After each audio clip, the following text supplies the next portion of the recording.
Hello and welcome back to Rage Gaming and welcome back to Sunbreak. My name is Hollow and it's nice to be back in this game once again, covering it for this new update. Update 5 brings us some pretty big, very important monsters, and today I'm talking about our new Risen edition, Risen Shagaru Magala, who is absolutely terrifying in that tinge of orange, where those frenzy explosions are absolutely massive, spreading everywhere and just doing stupid damage. Today I'm going to be taking a look and having an overview of this fight and monster, the new mechanics, the interesting details, its weaknesses and the decorations, the new armor. So with all that said, let's get into it. So, with our new Risen monster in the form of Shagaru, we have some explosive concerns to think about. The fight was already a pretty intense frenzy situation to deal with, frenzy being spread via many different attacks, blasts and beams. Frenzy, as always, gives you that race to deal damage before the bar fills up. If you fail to cleanse it through the damage, or a nullberry, you'll have a nasty debuff you don't want in a fight like this, where damage is already so high. Not just because you won't have any more natural healing for a while, but it's the fact you'll take more damage from all attacks while debuffed. That is asking for a one-shot in this fight. Overcoming the frenzy will of course still reward you with affinity and immunity to frenzy for a period, but this is funny. Shagaru, who already had those sort of two forms of transformation, the ground roar with the frenzied state, or the aerial roar where it's hanging up high and going to that ultra frenzied state, where we would see the giant beam attacks, pillars of frenzy, some sort of MMO boss fight basically, with the relief of the antenna, the two horns, which you could focus for, its main weak point and extra damage. It's just all a bit enhanced to be in a pretty brutal state in the Risen version, but this is a familiar theme that you should expect if you've played any Risen fight. There is a new transformation, in this case a third. At one point our Risen monster will enrage, charging up on the spot and turning into that orange colour version. After the explosive transformation, the monster will have access to new attacks, enhance combos or abilities, and deal a lot more damage at that. Shagaru, in this case, actually attacks during his transformation. The frenzied pillars, they actually happen here. They spread out all around him while powering up, and when he is powered up in this Risen version, it's a nightmare. All of the attacks and combos that had explosive frenzies behind them,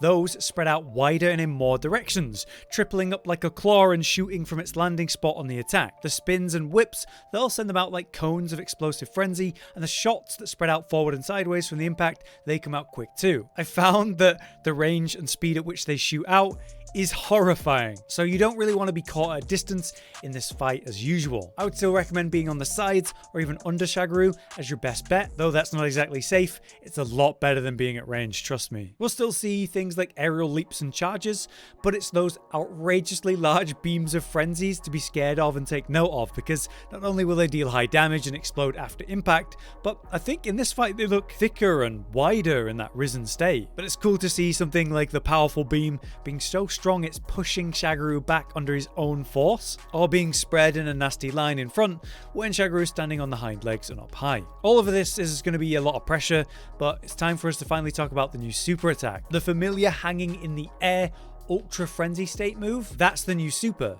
Instead here, the pillars pop up everywhere as normal, but suddenly begin to form a tornado shape around its target. This tornado of pillars will close in on the target of Shagaru, circling closer and tighter, until in that enclosed center, a single large blast of frenzy will shoot from the sky like a laser beam, like a nuke. But as always, there's the full-up explosion, which is horrifyingly large in this version, dealing outrageous damage that I have not yet survived if I've been hit by it. So it is a relief that this attack can target your Palico and Palamutes, so that can possibly give you a free escape from that situation at times. Now as always, we can knock Risen monsters out of their Risen transformations. Shagaru in this case does give us a pretty good way to do that, with the extra vulnerable antenna working as an ideal target to focus, getting all that bonus damage in what is, a risky place to fight. But after enough damage and hits, you will send the monster flying and knock it straight out of the transformation. So as always, with any Risen transformation monster, you want to get them out of that transformation state as soon as possible. You want your highest DPS to be when they are in their strongest state too.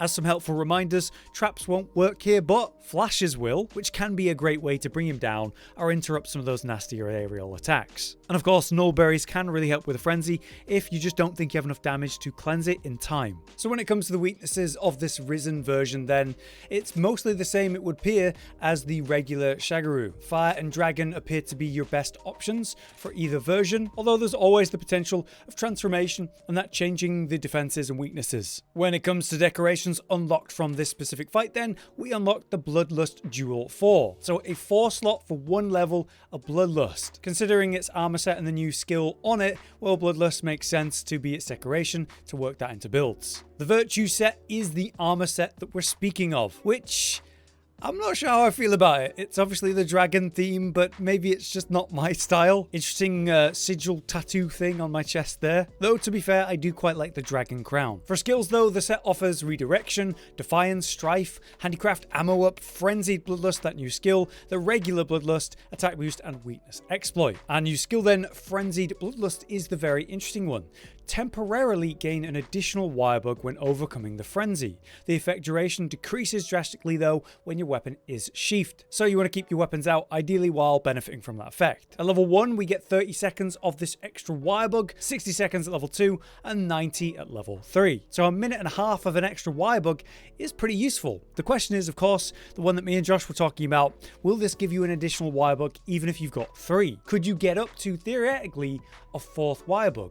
That would make the skill a bit more interesting and relevant. If it is indeed just, hey, you get an extra 3rd wirebug unless you already have 3, well then that would make the skill a lot less interesting. Especially when you have to overcome the frenzy in the first place to actually benefit from this. So as always, we will be following up these videos with a deeper look into these new unique skills, what they actually do, and whether we think you should try them. As always though, these sets seem to offer really insane decoration slots. The helmet has 2 4 slots, we have a 3 and a 1-1, a 3 and a 1, a 4 and a 2, a 4, 3 and a 1 is pretty good. To get the new skill of Frenzied Bloodlust though, you will need to pick up the gloves for level 1, the waist for level 1, and finally the boots for level 1. So to get the full 3, you will need 3 pieces of this armor set. In my opinion, the gloves and the waist seem to be the best pieces because we have the Frenzied Bloodlust there and a regular Bloodlust and 3 attack boost on the gloves, and the waist again has the Frenzied Bloodlust and again a regular Bloodlust and then 2 levels Weakness Exploit, freeing up a lot of good slots. As always, there is the hope that we will see, say, a new weapon with these risen versions, but as far as I can see, we still have the regular gore, the Shagaru, the chaotic gore,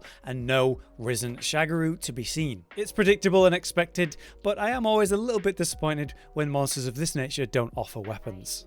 But there you have it, that's my overview of our new Risen Shagaru. Let me know what you think. Does the new skill sound promising? How are you dealing with this ridiculously high pressure fight? With the rest of Update 5 though, we'll be releasing lots of videos as we cover the whole update, the new skills, the new armor, and we'll be working on our new and updated builds for Update 5 soon. For now though, I've been Hollow, you've been you, thanks for watching, we'll see you next time. Josh, Cotton, and Hollow with the videos, dropping the humor like a hammer on your tippy toes, bringing entertainment on a daily arrangement to take our insanity and turn it into entertainment. Yes, I said entertainment twice, to reiterate that it is nice to look into your faces on a mostly daily basis when you let us in your homes to make the whole world a stage. Goodbye.